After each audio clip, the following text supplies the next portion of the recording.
Habacuc chapitre 1. Oracle révélé à Habacuc, le prophète. Jusqu'à quand, ô Éternel?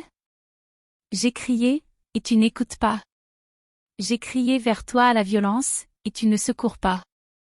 Pourquoi me fais-tu voir l'iniquité, et contemples-tu l'injustice? Pourquoi l'oppression et la violence sont-elles devant moi? Il y a des querelles, et la discorde s'élève.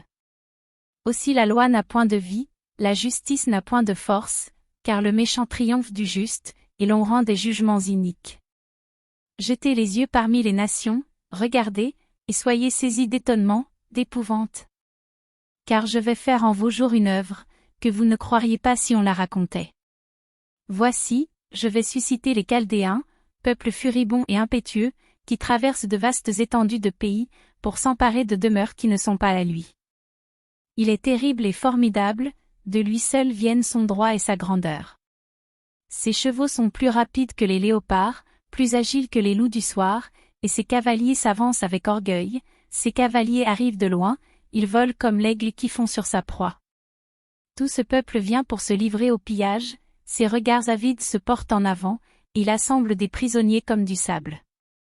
Il se moque des rois, et les princes font l'objet de ses railleries, il se rit de toutes les forteresses, il amoncelle de la terre, et il les prend. Alors son ardeur redouble, il poursuit sa marche, et il se rend coupable. Sa force à lui, voilà son Dieu. N'es-tu pas de toute éternité, Éternel, mon Dieu, mon Saint? Nous ne mourrons pas. Ô Éternel, tu as établi ce peuple pour exercer tes jugements, ô mont Rocher, tu l'as suscité pour infliger tes châtiments. Tes yeux sont trop purs pour voir le mal, et tu ne peux pas regarder l'iniquité. Pourquoi regarderais-tu les perfides, et te tairais-tu, quand le méchant dévore celui qui est plus juste que lui? Traiterais-tu l'homme comme les poissons de la mer, comme le reptile qui n'a point de maître? Il les fait tous monter avec l'hameçon, il les attire dans son filet, il les assemble dans ses raies, aussi est-il dans la joie et dans l'allégresse.